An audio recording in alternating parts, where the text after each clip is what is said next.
Is Roshan here और आज हम पढ़ने वाले हैं क्लास 11th के चैप्टर 1 का एक टॉपिक वेन आरेख। वेन आरेख किसे कहते हैं? समुच्चयों के बीच अधिकांश संबंधों को आरेखों के द्वारा निरूपित किया जा सकता है ना। समुच्चयों के बीच अधिकांश संबंधों को हम आरेख के द्वारा कोई डायग्राम बना के हम निरूपित कर सकते हैं। उन्हें क्या बोलते हैं? वेन आरेख कहते हैं।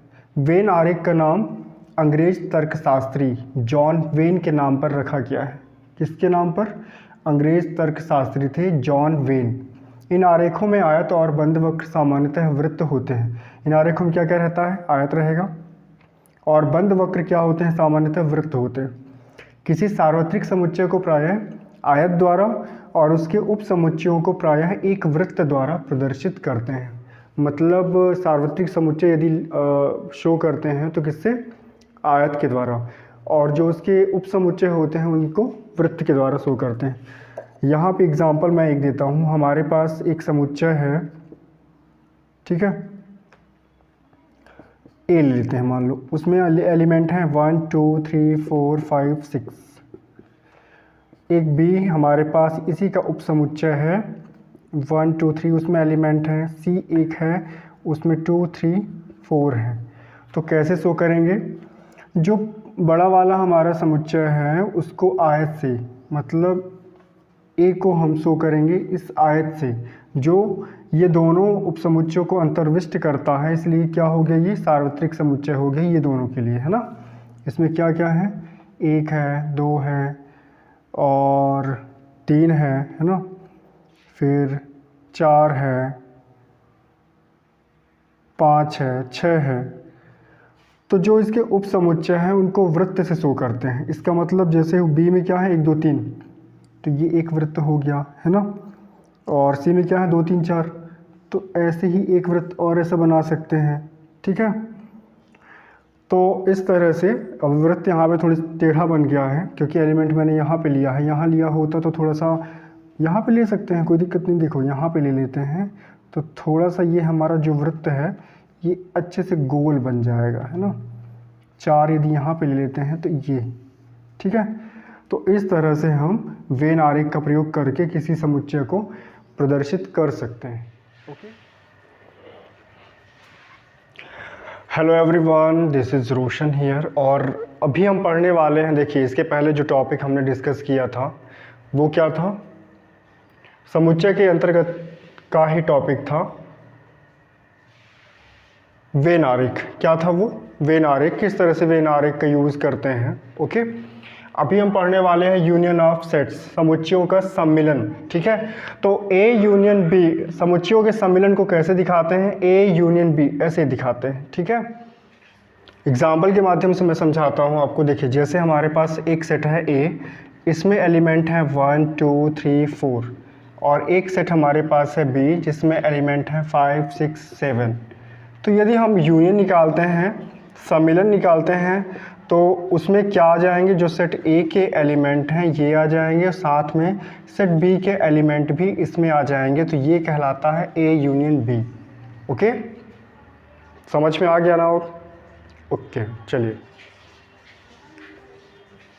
एग्जाम्पल के माध्यम से मैं समझाता हूँ आपको। देखिए, जैसे हमारे पास एक सेट है ए, इसमें एलिमेंट है 1 2 3 4, और एक सेट हमारे पास है बी जिसमें एलिमेंट है 5 6 7।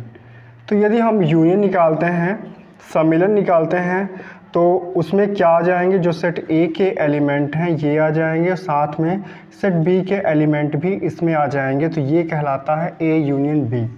ओके, समझ में आ गया ना?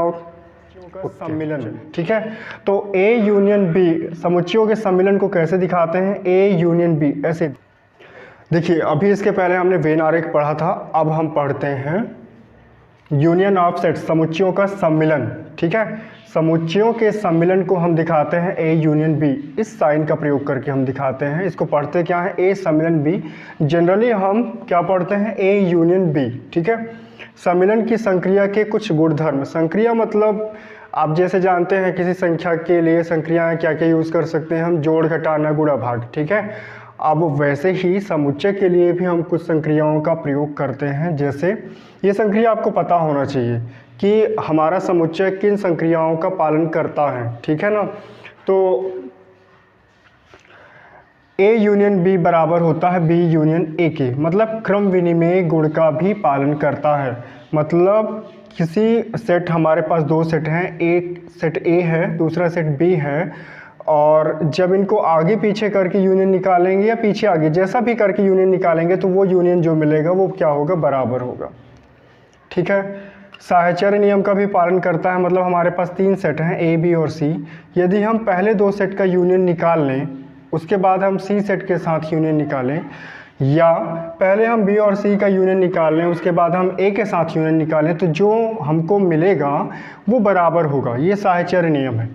तत्समक नियम क्या कहलाता है कि यदि हम किसी सेट का यूनियन रिक्त समुच्चय के साथ लें तो हमें वही सेट मिल जाएगा, ठीक है। तो फाई क्या है, एक तरह से तत्समक का काम कर रहा है। तत्समक, इसके पहले आपने पढ़ा होगा, तत्समक एक ऐसा एलिमेंट होता है यदि किसी संख्या में, यदि योग के अंतर्गत देखें तो जोड़ने पर हमें वही संख्या दे दे तो वो कहलाता है योज्य तत्समक।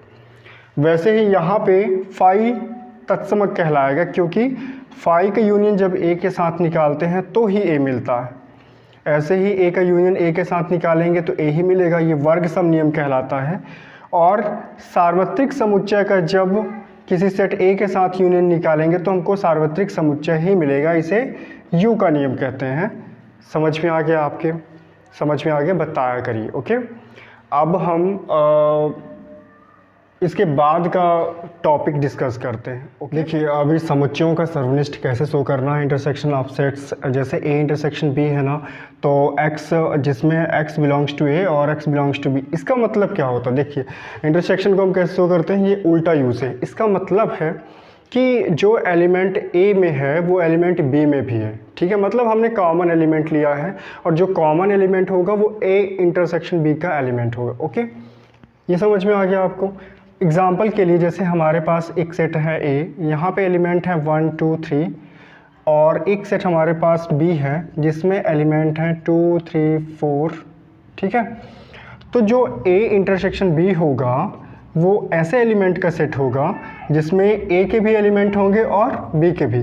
तो क्या आ जाएगा इसमें, 2 और 3। समझ में आ गया आपको? ओके, यदि वेन डायग्राम से मैं शो करूँ, वेन डायग्राम इसका बनाऊँ, तो ये हो गया मेरा सार्वत्रिक समुच्चय। मतलब इसमें सारे एलिमेंट आ जाएंगे। और एक सेट मैंने A लिया और दूसरा सेट के लिए मैंने ये दूसरा गोला बना दिया, A ये B है, ठीक है। तो इसके एलिमेंट हैं 1 और 2 3, ये कॉमन हो गए है ना।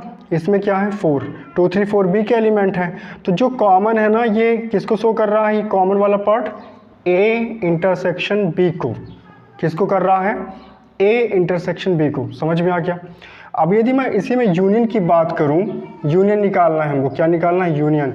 तो ये दोनों सेट एक दूसरे को शो करें, मतलब एक सेट हो गया हमारा A, एक सेट हो गया B। ये A हो गया और ये B हो गया। तो 1 2 3, तो ये हो गए कॉमन जो दोनों में है। तो ये जो पूरा सेट है ना, ये पूरा मतलब सारे एलिमेंट 1 2 3 4, ये किसको शो करेंगे? यूनियन को। समझ में आया? इंटरसेक्शन B का मतलब, A इंटरसेक्शन B का मतलब ऐसे एलिमेंट जो दोनों में है, और इसका मतलब है वो सारे एलिमेंट्स जो दोनों सेट में हैं। ओके, जो आपको समझ लेना है अच्छे से कि A इंटरसेक्शन B बराबर होता है B इंटरसेक्शन A। मतलब इनका क्रम बदल के भी इंटरसेक्शन निकाला जाए तो इंटरसेक्शन आपको वही मिलने वाला है। ओके, और A इंटरसेक्शन B का फिर इंटरसेक्शन C के साथ निकालेंगे तो जो हमको वैल्यू मिलेगी वो वैल्यू P इंटरसेक्शन C निकालने के बाद A के साथ इंटरसेक्शन निकालेंगे तो भी वही वैल्यू मिलेगी। ओके, फिर यहाँ पे फाई का इंटरसेक्शन A के साथ फाई होगा। U का मतलब सार्वत्रिक समुच्चय का A के साथ इंटरसेक्शन A होगा और A का A के साथ इंटरसेक्शन A ही होगा। ऐसे यहाँ पे A इंटरसेक्शन, अब यहाँ पे ब्रैकेट के अंदर देखो B यूनियन C है, तो इसको हम क्या लिख सकते हैं? A intersection B union A intersection C। ठीक है, ये आपको अच्छे से पता होना चाहिए, क्योंकि अभी आप जब क्वेश्चन सॉल्व करेंगे ना तो ये सभी चीज़ों की आपको ज़रूरत पड़ने वाली है। तो आशा करता हूँ आप सभी को ये वीडियो पसंद आएगा, और जो भी आपके डाउट हैं तो कमेंट के थ्रू आप बता सकते हैं। ओके, और जो भी राय सुझाव देना चाहें वो भी दे सकते हैं। और ओके, हम नेक्स्ट वीडियो में फिर मिलते हैं। तब तक अपना ख्याल रखिए और क्वेश्चन को सॉल्व करते रहिए। Okay, thank you.